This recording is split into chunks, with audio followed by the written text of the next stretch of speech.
നമസ്കാരം. News updates ആരംഭിക്കുന്നു. ആദ്യം പ്രധാന വാർത്തകൾ.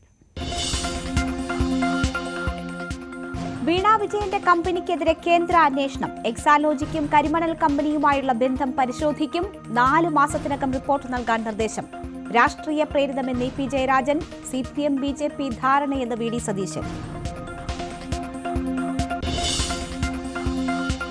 കേന്ദ്രത്തിനെതിരെ യോജിച്ച പ്രതിഷേധത്തിന് സർക്കാർ നീക്കം. പ്രതിപക്ഷ നേതാക്കളുമായി മുഖ്യമന്ത്രി ചർച്ച നടത്തും. കൂടിക്കാഴ്ച മറ്റന്നാൾ രാവിലെ 10-ന്.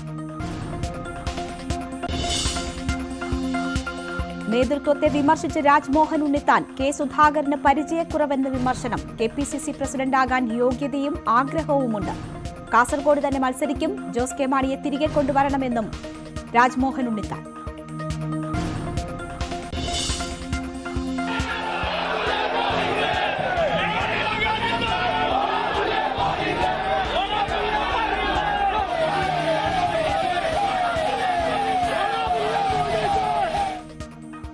രാഹുൽ മാങ്കൂട്ടത്തിലിന്റെ അറസ്റ്റിൽ ഇന്നും പ്രതിഷേധം. കൊച്ചി കമ്മീഷണർ ഓഫീസ് മാർച്ചിൽ സംഘർഷം. MV ഗോവിന്ദനെതിരെ 1 കോടി രൂപ നഷ്ടപരിഹാരം ആവശ്യപ്പെട്ട് രാഹുൽ മാങ്കൂട്ടത്തിലിന്റെ വക്കീൽ നോട്ടീസ്. മകരവിളക്കിനൊരുങ്ങി സന്നിധാനം. തിരുവാഭരണ ഘോഷയാത്ര പുറപ്പെട്ടു. സുരക്ഷാ ക്രമീകരണങ്ങൾ വിലയിരുത്തി DGP. മല്ലികാർജ്ജുൻ ഖാർഗെ ഇന്ത്യ മുന്നണി ചെയർപേഴ്സൺ. തീരുമാനം ഏകകണ്ഠമായി. ലോക്സഭാ തെരഞ്ഞെടുപ്പ് ഒരുക്കം ചർച്ച ചെയ്ത് നേതാക്കൾ. പ്രാൺ പ്രതിഷ്ഠയ്ക്കായി അയോധ്യ. ഒരുക്കങ്ങൾ അവസാന ഘട്ടത്തിൽ. സമഗ്ര കവറേജുമായി ന്യൂസ് 18. സുരക്ഷ അതീവ ഗൗരവതരമായി തന്നെ കാണുന്ന ഒരു പശ്ചാത്തലമുണ്ട്. കാരണം ഞാൻ നിൽക്കുന്ന സ്ഥലത്തിന് അപ്പുറത്തേക്ക് നമുക്ക് പ്രവേശനം ക്യാമറകൾക്കോ അല്ലെങ്കിൽ വാച്ചുകൾ ധരിച്ചോ. മതവിശ്വാസം വ്യക്തിപരമായ കാര്യമെന്ന് പ്രകാശ് രാജ്. വാർത്തയിലേക്ക് വിശദമായി. മുഖ്യമന്ത്രിയുടെ മകൾ വീണ വിജയന്റെ കമ്പനിക്കെതിരെ കേന്ദ്ര അന്വേഷണം. കോർപ്പറേറ്റ് അഫയേഴ്സ് മന്ത്രാലയമാണ് അന്വേഷണത്തിന് ഉത്തരവിട്ടത്. മാസപ്പടി വിവാദത്തിലെ കണ്ടെത്തലിന് പിന്നാലെയാണ് അന്വേഷണം. എക്സാലോജിക്കും CMRL തമ്മിലുള്ള ഇടപാടും അന്വേഷിക്കും. 3-അംഗ അന്വേഷണ സംഘം 4 മാസത്തിനുള്ളിൽ അന്വേഷണ റിപ്പോർട്ട് സമർപ്പിക്കും. കേന്ദ്ര കോർപ്പറേറ്റ് കാര്യാലയ മന്ത്രാലയമാണ് അന്വേഷണത്തിന് ഉത്തരവിട്ടിരിക്കുന്നത്. മുഖ്യമന്ത്രിയുടെ മകൾ വീണ വിജയന്റെ എക്സാലോജി കമ്പനി, അതോടൊപ്പം തന്നെ കരിമണൽ കമ്പനിയായ CMRL, KSIDC എന്നിവരുടെ പ്രവർത്തനം സംബന്ധിയായ കാര്യങ്ങളിൽ അന്വേഷണം നടത്തി റിപ്പോർട്ട് സമർപ്പിക്കാനാണ് നിർദ്ദേശം നൽകിയിട്ടുള്ളത്. 4 മാസത്തിനകം ഇത് സംബന്ധിയായ റിപ്പോർട്ട് സമർപ്പിക്കേണ്ടതുണ്ട്. 3-അംഗ ഉദ്യോഗസ്ഥ സംഘമാണ് ഇത് സംബന്ധിയായ കാര്യങ്ങളിൽ അന്വേഷണം നടത്തേണ്ടത്. 3 കമ്പനികളുടെയും ഇടപാടുകൾ സംബന്ധിയായ കാര്യങ്ങളിൽ അന്വേഷണം നടത്തണമെന്നും നിർദ്ദേശിച്ചിട്ടുണ്ട്. നേരത്തെ വീണ വിജയന്റെ കമ്പനി എക്സാലോജിക്കിന് CMRL നിന്ന് പണം കൈപ്പറ്റിയതായിട്ട് ഇത് സംബന്ധിയായ വാർത്തകൾ വന്നിരുന്നു. ചെയ്യാത്ത സേവനത്തിനാണ് തുക നൽകിയത് എന്നാണ് പിന്നീട് ഇത് സംബന്ധിച്ച വാർത്തകൾ പുറത്ത് വന്നത്. ഈ കാര്യങ്ങളിൽ വിശദീകരണമുണ്ടായെങ്കിലും പക്ഷേ അത് ഈ വിവാദങ്ങൾ സംബന്ധിയായ കാര്യങ്ങളിൽ മതിയായ ഒരു വിശദീകരണമായിരുന്നില്ല. ഇത് സംബന്ധിച്ച് ഹൈക്കോടതി അടക്കം വിവരങ്ങൾ തേടിയിരുന്നു. ഹൈക്കോടതിയിൽ ഇത് സംബന്ധിച്ച ഹർജിയിൽ പറഞ്ഞിരുന്നത് വീണ വിജയനും ഒപ്പം തന്നെ മുഖ്യമന്ത്രി പിണറായി വിജയനും ഒപ്പം UDFന്റെ നേതാക്കൾ എന്നിവർക്കെല്ലാം ഉൾപ്പെടെ തന്നെ വിശദീകരണം നൽകാൻ എതിർകക്ഷികൾക്ക് നോട്ടീസ് അയക്കുകയും നൽകിയ ഒരു സാഹചര്യം കൂടിയുണ്ട്. ഈ കമ്പനിയുടെ ആദായ നികുതി സെറ്റിൽമെൻറ്റ് വിഭാഗത്തിൽ നൽകിയ വിശദീകരണം, പിന്നീട് അവർ നൽകിയ ഉത്തരവ്, ഇതിൻ്റെ അടിസ്ഥാനത്തിൽ കൂടിയാണ് ഇപ്പോൾ ഉത്തരവിട്ടിരിക്കുന്ന ഈ അന്വേഷണം പുറത്തു വന്നിരിക്കുന്നത്. ഇതിൽ വലിയ രീതിയിലുള്ള ഒരു രാഷ്ട്രീയ വിവാദങ്ങൾ കേരളത്തിൽ ഇത് സംബന്ധിച്ച് ഉണ്ടാകുമെന്ന കാര്യത്തിൽ യാതൊരു സംശയവുമില്ല. നേരത്തെയും വലിയ വിവാദങ്ങൾ ഇത് സംബന്ധിച്ച് ഉയർന്നിരുന്നു. അപ്പോഴൊന്നും കൃത്യമായ രീതിയിലുള്ളൊരു വിശദീകരണം നൽകാൻ കാര്യങ്ങളിൽ കഴിഞ്ഞിരുന്നില്ല. മുഖ്യമന്ത്രിയോ വീണ വിജയൻ ഇക്കാര്യങ്ങളിൽ കാര്യമാത്ര പ്രതികരണങ്ങളൊന്നും തന്നെയും ഉണ്ടായിരുന്നില്ല. CPM നേതൃത്വമായിരുന്നു ഇതിനെ പ്രതിരോധിക്കാൻ മുന്നോട്ട് വന്നിരുന്നത്. അപ്പോഴും വലിയ രീതിയിൽ ഈ പണം വാങ്ങിയോ ഇല്ലയോ എന്നത് സംബന്ധിയായ കാര്യങ്ങളിൽ വലിയ വിശദീകരണത്തിലേക്ക് പോകുവാനും കഴിഞ്ഞിരുന്നില്ല. എന്തായാലും പുതിയ ഉത്തരവ് വീണ്ടും ഇത് സംബന്ധിച്ച രാഷ്ട്രീയ ചർച്ചകൾ ഉയർത്തും എന്ന കാര്യത്തിൽ യാതൊരു സംശയവുമില്ല. റാണി പോളിന്റെ റിപ്പോർട്ടാണ് കണ്ടത്. കേന്ദ്ര അന്വേഷണത്തോടെ ഒരിടവേളയ്ക്ക് ശേഷം മാസപ്പടി വിവാദം സംസ്ഥാന രാഷ്ട്രീയത്തിൽ സജീവ ചർച്ചയാവുകയാണ്. ലോക്സഭാ തെരഞ്ഞെടുപ്പ് അടുത്തിരിക്കെ വിവാദം പ്രതിപക്ഷം ആയുധമാക്കുമ്പോൾ രാഷ്ട്രീയ പ്രേരിതമെന്ന വാദമുയർത്തിയാണ് CPMന്റെ പ്രതിരോധം. മാസപ്പടി വിവാദം വീണ്ടും സംസ്ഥാന രാഷ്ട്രീയത്തിൽ ചർച്ചയാവുകയാണ്. അതിന് പ്രധാന കാരണം കേന്ദ്ര മന്ത്രാലയത്തിൻ്റെ ഇപ്പോഴത്തെ അന്വേഷണമാണ്. മുഖ്യമന്ത്രി മകൾ വീണ വിജയനെതിരെയുള്ള അന്വേഷണമാണ്. ലോക്സഭാ തെരഞ്ഞെടുപ്പ് അടുത്തിരിക്കുന്നു. സംസ്ഥാന നിയമസഭാ സമ്മേളനം ഉടൻ ആരംഭിക്കാൻ പോകുന്നു. ആ സാഹചര്യത്തിൽ വിവാദം കൂടുതൽ ചൂടുപിടിക്കുമെന്ന് ഉറപ്പാണ്. അത് തിരിച്ചറിഞ്ഞുള്ള പ്രതിരോധമാണ് CPM നേതൃത്വം സ്വീകരിക്കുന്നത്. ഇടതുമുന്നണി കൺവീനർ EP ജയരാജൻ അടക്കമുള്ളവർ രാഷ്ട്രീയ ലക്ഷ്യത്തോടെയുള്ള നീക്കമാണെന്ന വാദം ഉയർത്തിക്കഴിഞ്ഞു.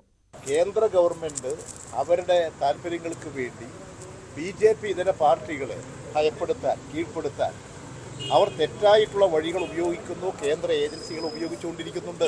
നേരത്തെയും അന്വേഷണങ്ങൾ ഉണ്ടായിട്ടുണ്ടല്ലോ, ഇനിയും നടക്കട്ടെ എന്ന മറുപടിയായിരുന്നു CPMന്റെ സംസ്ഥാന സെക്രട്ടേറിയറ്റ് അംഗം കൂടിയായ മന്ത്രി മുഹമ്മദ് റിയാസിൻ്റേത്. ഇതൊക്കെ നമ്മൾ നേരത്തെ കണ്ടതല്ലേ, നേരത്തെ പറഞ്ഞ കാര്യങ്ങളാണല്ലോ. ഇപ്പോൾ ലോക്സഭാ തെരഞ്ഞെടുപ്പ് വരുന്നു, ബാക്കി നോക്കാം, കാര്യങ്ങൾ നോക്കാം അതിൻ്റെ വഴിക്ക്. എന്നാൽ പ്രതിപക്ഷം ഇപ്പോഴും ഇതിൽ ആരോപിക്കുന്നത് CPM-ഉം BJP തമ്മിലുള്ള ഒത്തുകളി നടക്കുമെന്ന ആശങ്കയാണ്. കരിവന്നൂർ കേസ്, അതുപോലെ തന്നെ സ്വർണ്ണക്കടത്ത് കേസ്, അങ്ങനെ പല കേസുകളിലും അന്വേഷണം ആദ്യം പ്രഖ്യാപിക്കുകയും പിന്നീട് ഒത്തുതീർപ്പിലെത്തുകയും ചെയ്യാറുണ്ട് CPM-ഉം BJP-യും തമ്മിലെന്നാണ് കോൺഗ്രസിന്റെ ആരോപണം. കേരളത്തിലെ CPM-ഉം സംഘപരിവാർ ശക്തികളുമായി ഒരു അവിഹിതമായ ബന്ധമുണ്ട്. അത് SNC ലാവ്ലിൻ കേസിലും സ്വർണ്ണക്കള്ളക്കടത്ത് കേസിലും ലൈഫ് മിഷൻ കേസിലും കരുവന്നൂരിലെ ED കേസിലും ഞങ്ങൾ കണ്ടതാണ്.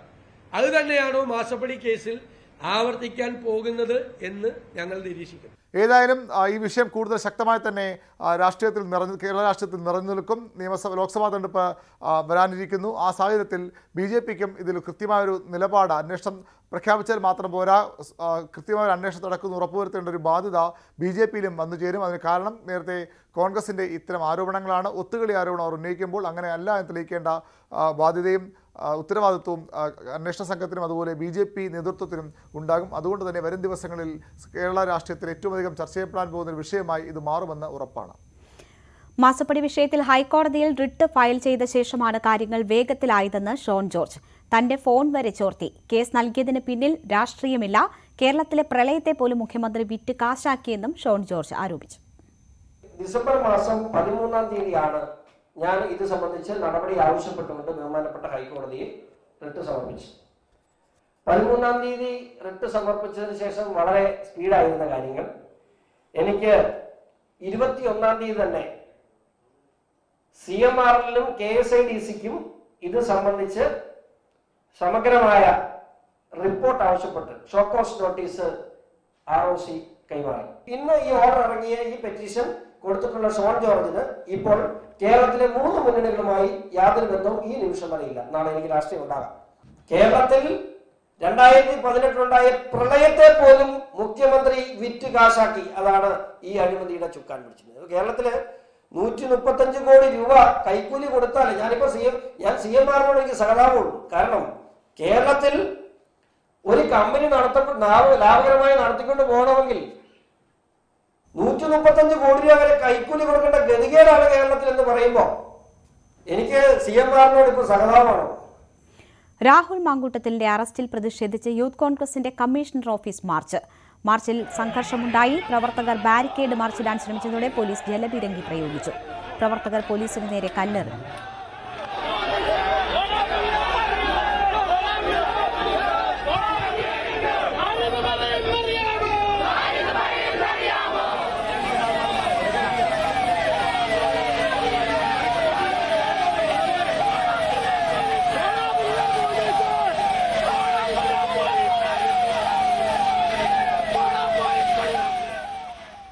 പാലക്കാട് ജില്ലാ കമ്മിറ്റിയുടെ നേതൃത്വത്തിൽ യൂത്ത് കോൺഗ്രസ് പ്രവർത്തകർ SP ഓഫീസിലേക്കും പ്രതിഷേധ മാർച്ച് സംഘടിപ്പിച്ചു. ബാരിക്കേഡുകൾ തകർക്കാൻ ശ്രമിച്ചവരെ പോലീസ് അറസ്റ്റ് ചെയ്ത് നീക്കി.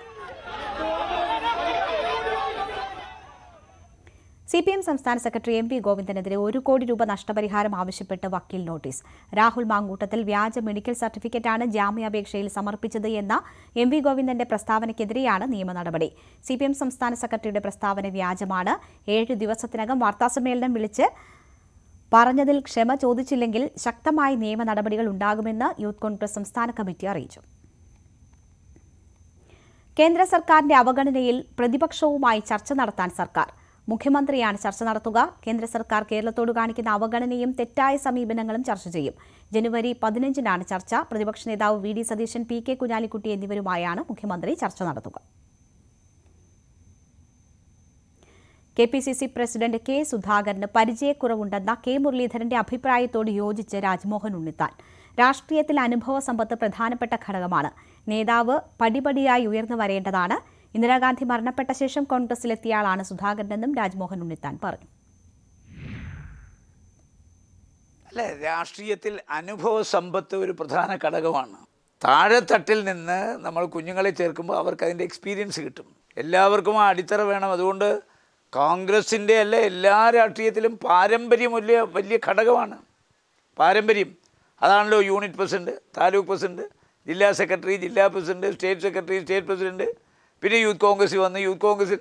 അപ്പം പടിപടിയായി വളർന്നു വന്നെങ്കിൽ മാത്രമേ അനുഭവ സമ്പത്തുണ്ടാവും. അനുഭവം ഗുരു തദൈവ എന്നാണ്. അപ്പോൾ അനുഭവം ഒരു വലിയ സമ്പത്താണ്. അപ്പോൾ ആ സമ്പത്തില്ലാത്തവർക്ക് അതിൻ്റെതായ പരിചയക്കുറവുണ്ടാകും, സ്വാഭാവികമാണ്. അത് ഒരു വ്യക്തിയുടെ പേര് ഞാൻ പറയാൻ ആഗ്രഹിക്കുന്നില്ല, എല്ലാവർക്കും.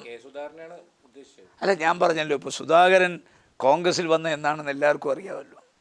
ഇത് രാഷ്ട്രീയത്തിലൊന്നും ഒളിച്ചു വയ്ക്കാൻ ഇപ്പോൾ പറ്റത്തില്ലല്ലോ. നമ്മളെന്നാ രാഷ്ട്രീയത്തിൽ എൻട്രി, സുധാകരൻ എന്ന എൻട്രി, മനസ്സിലായോ? അദ്ദേഹം 1986 കോൺഗ്രസ് പൊളിറ്റിക്സിലേക്ക് വരുന്നത്. ഇന്ദിരാഗാന്ധി മരിച്ച് 2 കൊല്ലം കഴിഞ്ഞിട്ടാണ്. KPCC പ്രസിഡന്റ് ആവാൻ തനിക്ക് യോഗ്യതയും ആഗ്രഹവും ഉണ്ടെന്ന് രാജ്മോഹൻ ഉണ്ണിത്താൻ. സംസ്ഥാന കോൺഗ്രസിൽ താൻ സീനിയർ നേതാവാണ്. പാർട്ടി അധ്യക്ഷനാകാൻ യോഗ്യത മാത്രമല്ല ഭാഗ്യവും വേണമെന്നും രാജ്മോഹൻ ഉണ്ണിത്താൻ ന്യൂസ് 18നോട് പറഞ്ഞു. പഴയകാലത്ത് അണികൾ ഒരു നേതാവിനെ തിരഞ്ഞെടുക്കുകയായിരുന്നു. ഇപ്പോൾ നേതാവ് സ്വയം നേതാവാകുകയാണ്. അപ്പോൾ എന്നെ സംബന്ധിച്ചിടത്തോളം KPCCയുടെ പ്രസിഡന്റ്, ഇന്ന് കേരളത്തിൽ 68 ഞാൻ വഹിച്ച ഓരോ സ്ഥാനങ്ങളും പറയാം. ഏറ്റവും സീനിയറാണ് ഞാൻ. പക്ഷെ എന്നെ KPCC പ്രസിഡന്റ് ആക്കണം, ഞാനാണ് അതിന് യോഗ്യൻ, അതൊന്നും ഞാൻ പറയില്ല. അല്ല, ഞാൻ പറഞ്ഞത് കേരളത്തിലെ KPCC പ്രസിഡന്റ് ആകാൻ ആഗ്രഹമില്ലാത്ത ഏത് കോൺഗ്രസ് നേതാവാണ്? ഞാൻ 68 രാഷ്ട്രീയ പ്രവർത്തനം തുടങ്ങിയ ഞാൻ ഈ പാർട്ടി കൊണ്ടുവന്ന എത്രയോ ആൾ കേരളത്തിൽ മന്ത്രിയായിട്ടുണ്ട്, MP ആയിട്ടുണ്ട്. അപ്പോൾ എനിക്ക് ഒരു MP ആകാനുള്ള മഹാഭാഗ്യം കിട്ടിയത് ഇപ്പോഴാണ്. അപ്പോൾ യോഗ്യത മാത്രമല്ല മാനദണ്ഡം, ഭാഗ്യം ഒരു ഘടകമാണ്. Every dog has a day and they will come. We will have to wait. എല്ലാവർക്കും ഒരു ദിവസമുണ്ട്. കാസർഗോഡ് ഉൾപ്പെടെയുള്ള മണ്ഡലങ്ങളിൽ തിരിച്ചടിയുണ്ടാകുമെന്ന സുനിൽ കനഗോലുവിന്റെ റിപ്പോർട്ട് തള്ളി രാജ്മോഹൻ ഉണ്ണിത്താൻ. കാസർഗോഡ് തന്നെ വീണ്ടും മത്സരിക്കും, മത്സരത്തിൽ നിന്ന് പിന്മാറരുതെന്ന് രാഹുൽ ഗാന്ധി നിർദ്ദേശിച്ചിട്ടുണ്ട്. ഇടത് കോട്ടയായി അറിയപ്പെട്ടിരുന്ന കാസർഗോഡ് തനിക്ക് ഏറ്റവും അനുകൂല സാഹചര്യമുള്ള ഇടമാണെന്നും രാജ്മോഹൻ ഉണ്ണിത്താൻ പറഞ്ഞു. രാഹുൽ ഗാന്ധി ഞങ്ങൾ ഓരോരുത്തരെയും വിളിച്ച് പ്രത്യേകം സംസാരിച്ചപ്പോൾ അദ്ദേഹം എന്നോട് പറഞ്ഞു, ഒരു കാരണവശാലും കാസർഗോട്ട് അടുത്തവണ മത്സരിക്കാതിരിക്കുന്നതിനെക്കുറിച്ച് ചിന്തിക്കരുത്, അവിടെ മത്സരിക്കണം. ആ മത്സരിക്കണം എന്നുള്ളത് രാഹുൽ ഗാന്ധിയാണ് എന്നോട് പറഞ്ഞത്. കാസർഗോട്ട് 2024 ഞാൻ തന്നെയാണ് സ്ഥാനാർത്ഥി എന്ന് കോൺഗ്രസിൻ്റെ ഉന്നത വൃത്തങ്ങൾ പറഞ്ഞിട്ടുണ്ട്. കേരള കോൺഗ്രസ് ജോസ് കെ മാണി വിഭാഗത്തെ മുന്നണിയിൽ തിരികെ എത്തിക്കണം. ജോസ് വിഭാഗം UDF വിടുന്നത് ഒഴിവാക്കണമായിരുന്നു. ജോസ് വിഭാഗത്തെ തിരികെ എത്തിക്കുന്നതിന് കോൺഗ്രസിന് ആത്മാർത്ഥതയില്ലെന്ന ലീഗ് നേതാവ് PMA സലാമിന്റെ വിമർശനം അദ്ദേഹം തള്ളി. ഈ PMA സലാമിൻ്റെ അഭിപ്രായം ഞാൻ ഒരിക്കലും ശരിയാണെന്ന് പറയില്ല.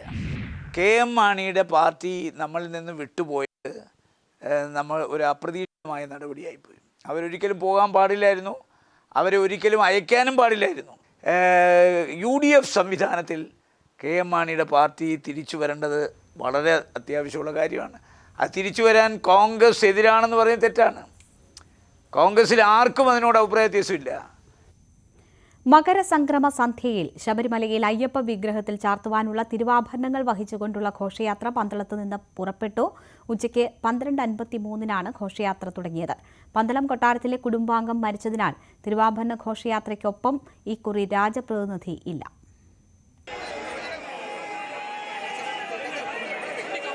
രാവിലെ 7 മണിക്ക് ഭക്തർക്ക് ദർശനത്തിനായി തിരുവാഭരണ പേടകങ്ങൾ സ്രാമ്പിക്കൽ കൊട്ടാരത്തിൽ നിന്നും കൊട്ടാരത്തിന് സമീപമുള്ള പുത്തൻ മേടത്താഴിയിൽ താൽക്കാലികമായി ക്രമീകരിച്ച പന്തലിലേക്ക് മാറ്റി. തുടർന്ന് ഘോഷയാത്ര പുറപ്പെടുന്നതിന് മുമ്പ് ഉച്ചയ്ക്ക് 12:50 ക്ഷേത്രം മേൽശാന്തി പേടകങ്ങളിൽ നീരാഞ്ജനം ഒഴിഞ്ഞ് ചടങ്ങുകൾ പൂർത്തിയാക്കി. തിരുവാഭരണ പേടകങ്ങൾ രാജകുടുംബാംഗങ്ങൾ ഗുരുസ്വാമി കുളത്തിനാൽ ഗംഗാധരൻ പിള്ളയുടെ ശിരസിലേറ്റിയതോടെ ഘോഷയാത്ര ആരംഭിച്ചു.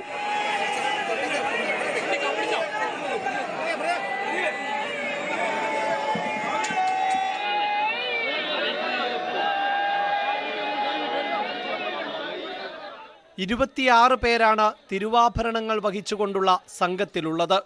കൊട്ടാരത്തിലും ക്ഷേത്രത്തിലും രാജപ്രതിനിധിയുടെ സാന്നിധ്യത്തിൽ നടത്തേണ്ട ആചാരപരമായ ചടങ്ങുകൾ ഇത്തവണ ഉണ്ടായിരുന്നില്ല. പന്തളം കൊട്ടാരത്തിലെ കുടുംബാംഗത്തിന്റെ നിര്യാണത്തെ തുടർന്നാണ് ചടങ്ങുകൾ ഒഴിവാക്കിയത്. രാജപ്രതിനിധിയും ഘോഷയാത്രയിൽ പങ്കെടുക്കുന്നില്ല. പരമ്പരാഗത പാതയിലൂടെ കാൽനടയായി സഞ്ചരിക്കുന്ന സംഘം ആദ്യ ദിവസം ഐരൂർ പുതിയകാവ് ദേവീക്ഷേത്രത്തിലും 2ാം ദിവസം ലാഹ വനം വകുപ്പ് സത്രത്തിലുമാണ് വിശ്രമിക്കുക. 3ാം ദിവസം വൈകിട്ട് 5 മണിക്ക് സന്നിധാനത്ത് എത്തിച്ചേരും. ന്യൂസ് 18 പത്തനംതിട്ട. മകരവിളക്കിനുള്ള സുരക്ഷാ ക്രമീകരണങ്ങളുടെ ഭാഗമായി അടിയന്തര സാഹചര്യം നേരിടാൻ ഹെലികോപ്റ്റർ സേവനം ഉറപ്പാക്കിയിട്ടുണ്ടെന്ന് സംസ്ഥാന പോലീസ് മേധാവി ഷെയ്ഖ് ദർവേഷ് സാഹിബ്. ഇത്തവണ 1000 പോലീസ് ഉദ്യോഗസ്ഥരെ അധികമായി നിയോഗിച്ചിട്ടുണ്ടെന്നും സന്നിധാനത്ത് മാത്രം 2500 പോലീസ് ഉദ്യോഗസ്ഥരുടെ സേവനമുണ്ടാകുമെന്നും സംസ്ഥാന പോലീസ് മേധാവി വ്യക്തമാക്കി. ശബരിമലയിൽ ഉന്നത പോലീസ് ഉദ്യോഗസ്ഥരുടെ യോഗത്തിൽ ഡിജിപി സുരക്ഷാ ക്രമീകരണങ്ങൾ വിലയിരുത്തി.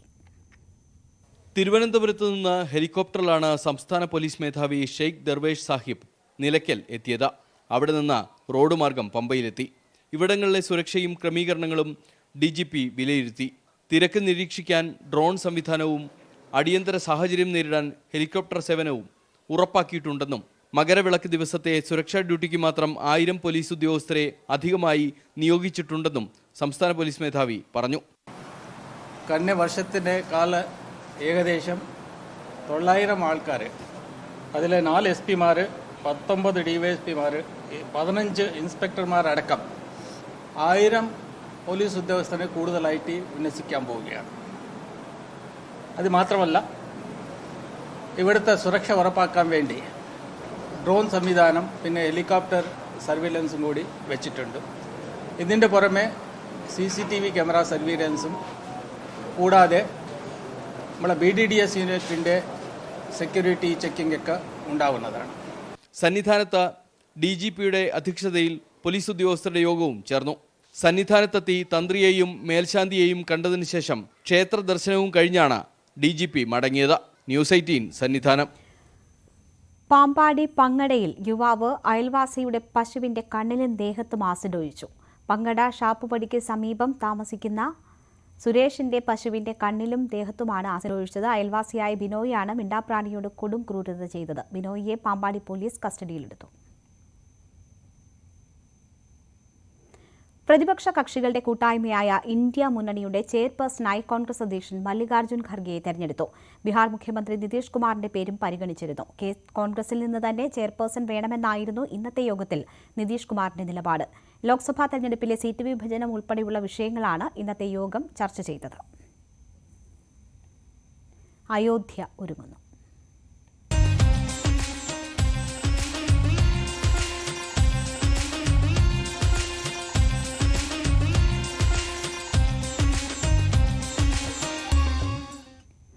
പ്രാൺ പ്രതിഷ്ഠയ്ക്ക് ഇനി 9 നാൾ. അയോധ്യയിൽ ഒരുക്കങ്ങൾ അവസാന ഘട്ടത്തിലാണ്. വിവിധ സംസ്ഥാനങ്ങളിൽ നിന്ന് അയോധ്യയിലേക്ക് വിശ്വാസികൾ എത്തിക്കൊണ്ടിരിക്കുകയാണ്. അയോധ്യയിൽ നിന്ന് സമഗ്ര കവറേജുമായി ന്യൂസ് 18 സംഘവും സജ്ജമാണ്. അയോധ്യയിൽ ഭക്തരുടെ വലിയ ഒരു ഒഴുക്കാണ് കഴിഞ്ഞ കുറെ ദിവസങ്ങളായി. അയോധ്യയിലെ രാമജന്മഭൂമിയിലേക്ക് രാജ്യത്തിന്റെ വിവിധ ഭാഗങ്ങളിൽ നിന്നുള്ള, വിവിധ സംസ്ഥാനങ്ങളിൽ നിന്നുള്ള ഭക്തരുടെ വലിയ ഒഴുക്ക് സംഭവിച്ചുകൊണ്ടിരിക്കുന്നു. കേരളത്തിൽ നിന്നടക്കമുള്ള നിരവധി ആളുകൾ ഇങ്ങോട്ടേക്ക് എത്തുന്നുണ്ട്. ഇപ്പോഴത്തെ കണക്കനുസരിച്ച് ദിനം പ്രതി ഒരു 20,000-ത്തിനടുത്ത് 20,000-നും 30,000-ത്തിനും അടുത്തുള്ള ഭക്തർ അങ്ങോട്ടേക്ക് എത്തുന്നു എന്നുള്ള കണക്ക് സുരക്ഷാ ഉദ്യോഗസ്ഥർ പുറത്തുവിടുന്നുണ്ട്. അതനുസരിച്ചുള്ള സംവിധാനങ്ങൾ ഒരുക്കുകയാണ്. അവിടെ വലിയ സുരക്ഷയിലാണ് ആളുകളെ അകത്തേക്ക് കയറ്റിവിടുന്നത്. ഒരു പോയിന്റ് കഴിഞ്ഞാൽ പിന്നെ മൊബൈൽ ഫോണുകളും മറ്റും അനുവദനീയമല്ല. വസ്ത്രധാരണത്തിൽ പോലുമുള്ള ചില പ്രത്യേകതകൾ അവർ അത്തരത്തിൽ സൂക്ഷിക്കണം എന്ന് ആവശ്യപ്പെടുന്നുണ്ട്. അങ്ങനെ വലിയ ക്രമീക സുരക്ഷാ പരിശോധനകൾക്ക് ശേഷമാണ് അയോധ്യയിലേക്ക് എത്തുന്ന ഭക്തർക്ക് അങ്ങോട്ടേക്ക് കടന്നു പോകാൻ സാധിക്കുക. കാരണം 22-ന് പ്രധാനമന്ത്രി എത്തുന്നുണ്ട്. ഇപ്പോൾ തന്നെ നിരവധി VIP-കളായുള്ള ആളുകൾ അങ്ങോട്ടേക്ക് എത്തിച്ചേരുന്നുണ്ട്. ദർശനത്തിനും മറ്റുമായി അവർക്കൊക്കെയുള്ള ക്രമീകരണങ്ങൾ ഏർപ്പെടുത്തുന്ന ഒരു പശ്ചാത്തലം കൂടി നമ്മൾ അവിടെ കാണുകയുണ്ടായി. ഒപ്പം സുരക്ഷയുടെ കാര്യത്തിൽ പഴുതടച്ച സംവിധാനങ്ങൾ അവിടെ ഒരുക്കിയ സാഹചര്യം കൂടി നമ്മൾ ഇതിനോട് ചേർത്ത് വായിക്കണം. ഒപ്പം ഈ 22-ന് ശേഷം 50,000-ത്തോളം ആളുകളെ പ്രതീക്ഷിക്കുന്നുണ്ട് അയോധ്യയിലേക്ക് ദിനം പ്രതി. ഈ 50,000 പേർ എന്ന് പറഞ്ഞപ്പോൾ മാസം അത് 15 ലക്ഷം ആളുകളെങ്കിലും അയോധ്യയിലെത്തി മടങ്ങുമെന്ന് പ്രതീക്ഷിക്കുകയാണ്. അയോധ്യ വലിയ നഗരമാണ്. പക്ഷെ നേരത്തെ അടിസ്ഥാന സൗകര്യത്തിന്റെ കാര്യത്തിലൊക്കെ അയോധ്യ വളരെ പിന്നോക്കമായിരുന്നു. പക്ഷേ ഇപ്പോൾ കഴിഞ്ഞ 2 വർഷമായി വലിയ നിർമ്മാണ പ്രവർത്തനങ്ങൾ അവിടെ നടക്കുന്നത് നമ്മൾ കാണുന്നുണ്ട്. ഈ നിർമ്മാണ പ്രവർത്തനങ്ങൾ പൂർണ്ണമായും പൂർത്തിയാക്കണം എന്നുണ്ടെങ്കിൽ ഒരു 3 വർഷമെങ്കിലും പിടിക്കും. കാരണം അയോധ്യ ക്ഷേത്ര നിർമ്മാണം പോലും അതിന്റെ 1ാം ഘട്ടം പൂർത്തിയായതിനു ശേഷമാണ് ഉദ്ഘാടനത്തിൽ ഒടുങ്ങുന്നത്. അതിന്റെ മറ്റു ഘട്ടങ്ങൾ 3 നില അമ്പലമാണ്, നമുക്ക് ക്ഷേത്രമാണ്, അതിലെ 1 നില മാത്രമാണ് പൂർത്തിയാകുന്നത്. മറ്റു നിർമ്മാണ പ്രവർത്തനങ്ങൾ തുടരും എന്ന് വളരെ കൃത്യമായി തന്നെ ക്ഷേത്ര ട്രസ്റ്റ് അറിയിച്ചിട്ടുണ്ട്. അതിനുള്ള ക്രമീകരണങ്ങളും നടന്നു വരുന്നുണ്ട്. അയോധ്യയിൽ നമ്മൾ കാണുന്നതിന് പ്രധാന കാഴ്ച ഇപ്പോൾ മുക്കിലും മൂലയിലും നിർമ്മാണ പ്രവർത്തനങ്ങളാണ്, ഒപ്പം ശുചീകരണവുമാണ്. വലിയ വൃത്തിയുള്ള ഒരു നഗരമായി അയോധ്യയെ ഇതിനകം മാറ്റിക്കഴിഞ്ഞു. ഇവിടെ നമ്മൾ ഈ നാട്ടുകാരോടൊക്കെ സംസാരിക്കുമ്പോൾ അവർ പറയുന്നുണ്ട് ഇത് വൃത്തിയുടെ കാര്യത്തിലൊക്കെ ഒരുപാട് ശ്രദ്ധ ഇപ്പോൾ പുലർത്തുന്നുണ്ട്. കാരണം ലക്ഷക്കണക്കിന് തീർത്ഥാടകർ എത്തി മടങ്ങുന്ന ഒരു സ്ഥലം കൂടിയായി അയോധ്യ മാറുന്ന ഒരു പശ്ചാത്തലത്തിൽ അങ്ങനെ എല്ലാ ക്രമീകരണങ്ങളും അതിന്റെ അന്തിമഘട്ടത്തിലാണ് അയോധ്യയിൽ എന്ന് വേണം മനസ്സിലാക്കാൻ. അവിടെ ഒരുപാട് തരത്തിലുള്ള പുതിയ സംവിധാനങ്ങൾ വരുന്നുണ്ട്. പുതിയ ഹോട്ടലുകൾ വരുന്നു. പുതിയ റോഡുകൾ നിർമ്മാണം പൂർത്തിയായി വരുന്നു. ഒപ്പം ഇന്ന് നമ്മുടെ പ്രത്യേകത, പ്രധാനമന്ത്രി തന്റെ അയോധ്യ സന്ദർശനവുമായി ബന്ധപ്പെട്ട് വൈകാരികമായ ചില കാര്യങ്ങൾ പങ്കുവച്ചിട്ടുണ്ട്. അതിലൊന്ന് എന്ന് പറയുന്നത് അദ്ദേഹത്തിന്റെ വലിയ ഒരു മഹാഭാഗ്യത്തെക്കുറിച്ച് ഓർമ്മിപ്പിച്ചിട്ടാണ്. താൻ ഇത്രയധികം കോടി ജനങ്ങളുടെ ഒരു പ്രതിനിധിയായി ഈ ചടങ്ങിൽ പങ്കെടുക്കുന്നു എന്നുള്ളത് എനിക്കൊരു വലിയ ഭാഗ്യമായി പ്രധാനമന്ത്രി കാണുന്നുണ്ട്. ഒപ്പം അദ്ദേഹത്തിന്റെ വ്രതാനുഷ്ഠാനം ഇന്ന് ആരംഭിച്ചു മഹാരാഷ്ട്രയിൽ എന്നുള്ളതാണ്. ഇനിയുള്ള 9 ദിവസങ്ങളിൽ വ്രതമനുഷ്ഠിച്ചായിരിക്കും പ്രധാനമന്ത്രി അയോധ്യയിലേക്ക് എത്തുക എന്നുള്ളത് വളരെ പ്രധാനപ്പെട്ട കാര്യമാണ്. അങ്ങനെ രാജ്യം മുഴുവൻ കാത്തിരിക്കുന്ന, ലോകത്തിന്റെ ശ്രദ്ധ ആകർഷിക്കുന്ന വലിയ ഒരു മാമാങ്കമായി അയോധ്യ പ്രാൺ പ്രതിഷ്ഠാ ചടങ്ങ് മാറാൻ പോകുന്നു എന്നുള്ളതാണ് ഏറ്റവും വലിയ പ്രത്യേകത. ക്യാമറമാൻ പ്രശാന്ത് മംഗലശ്ശേരിക്കൊപ്പം രഞ്ജിത്ത് രാമചന്ദ്രൻ, അയോധ്യ. സ്വപ്ന സാഫല്യത്തിനായി രാമജന്മഭൂമി ഒരുങ്ങുന്നു.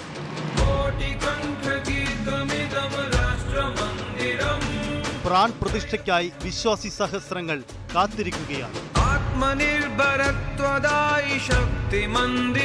രാമനാമം ചൊല്ലി നാടും നഗരവും മുഴുവൻ അയോധ്യയിലേക്ക്.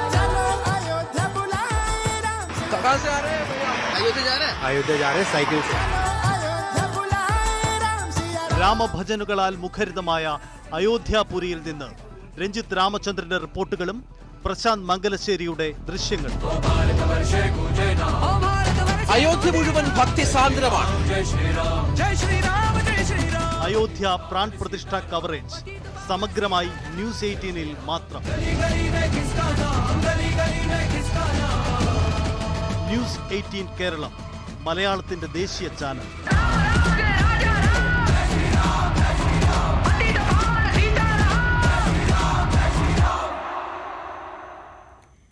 രാമക്ഷേത്രങ്ങളിലൂടെ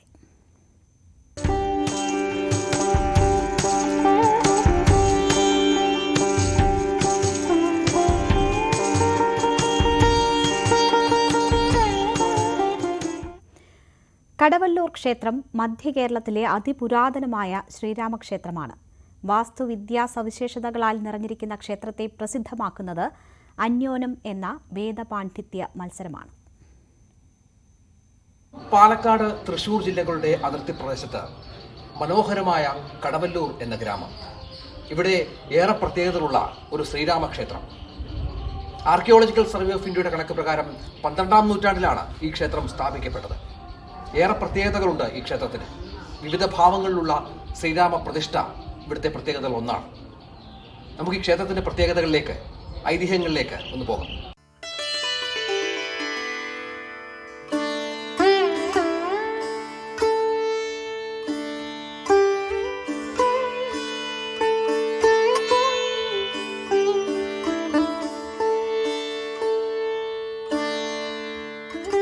ചതുർബാഹുവായ മഹാവിഷ്ണുവാണ് യഥാർത്ഥത്തിൽ ഈ ക്ഷേത്രത്തിലെ പ്രതിഷ്ഠ.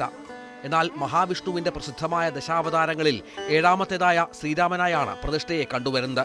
കൂടാതെ ഉപദേവതകളായി ഗണപതി, ശിവൻ, ഹനുമാൻ, ധർമ്മശാസ്താവ്, അയ്യപ്പൻ, ഭഗവതി എന്നിവർക്കും പ്രതിഷ്ഠകളുണ്ട്. ഈ ക്ഷേത്രത്തിലെ പ്രതിഷ്ഠ നടത്തിയത് പാണ്ഡവരിൽ 2ാമനായ ഭീമസേനന്റെ പുത്രൻ ഘടോൽക്കജനാണെന്നും പറയപ്പെടുന്നു. വാസ്തു സവിശേഷതകൾ, ദാരുശില്പങ്ങൾ ഒക്കെ പ്രത്യേകതകളാണ്. ഒരുപക്ഷെ ക്ഷേത്രക്കുളങ്ങളിൽ ഏറ്റവും വിസ്തൃതമായ ഒന്ന് കടലെത്തിയാൽ കാണാം. പ്രതിഷ്ഠയുടെ ഭാവങ്ങൾ ഇവിടുത്തെ രാമവിഗ്രഹത്തെ സവിശേഷമാക്കുന്നു. ഒന്നാമത് ഈ പ്രതിഷ്ഠ ഏതാണ്ട് 6 അടിയിൽ അധികമുണ്ട്. അതായത് അദ്ദേഹത്തിൻ്റെ പീഠവും പ്രതിഷ്ഠയും കൂടിയിട്ട് 6 അടിയിലധികമുണ്ട്. അത് കാരണം തന്നെ ഒരു ഭക്തന് ഇതിൻ്റെ പുറത്ത് നിന്നാൽ പോലും, ഗോപുരത്തിൻ്റെ പുറത്ത് നിന്നാൽ പോലും അദ്ദേഹത്തിനെ കണ്ടു തൊഴാൻ പറ്റും.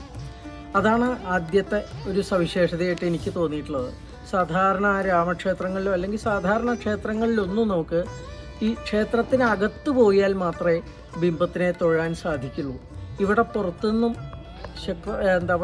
വൃത്തിയായിട്ട് കാണാൻ പറ്റും. ഇവിടെ ഏറ്റവും കൂടുതൽ ഭക്തർ വരുന്നത് സന്ധ്യയ്ക്കാണ്. കാരണം അദ്ദേഹം ചക്രവർത്തി പദത്തിലിരിക്കുകയാണ്.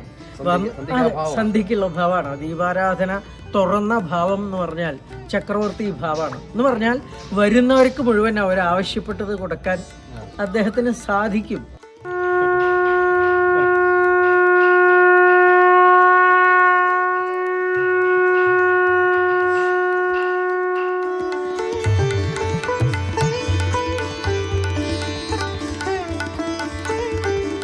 കേരളത്തിലെ വൈദിക സംസ്കാരത്തിന്റെ അവശേഷിപ്പായ കടവല്ലൂർ അന്യോന്യം ഈ ക്ഷേത്രത്തിന്റെ മുഖ്യ ആകർഷണമാണ്.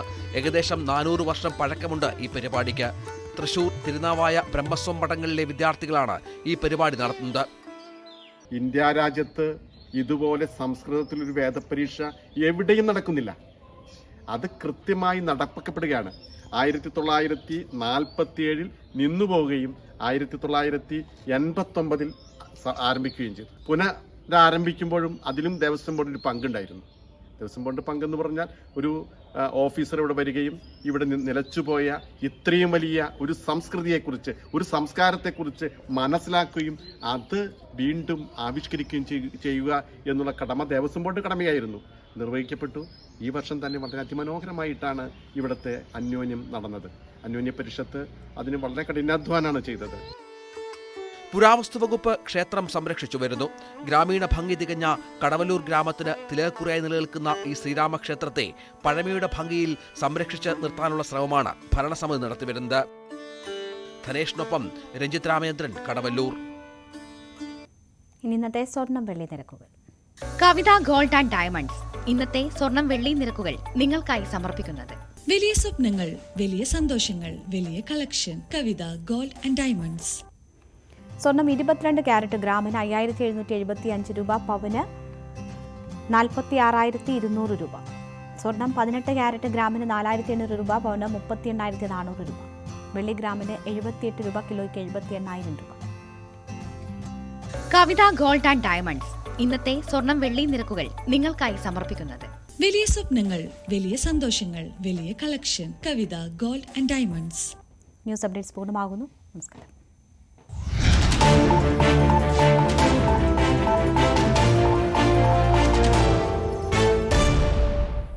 ഈ പരിപാടി കാര്യങ്ങൾ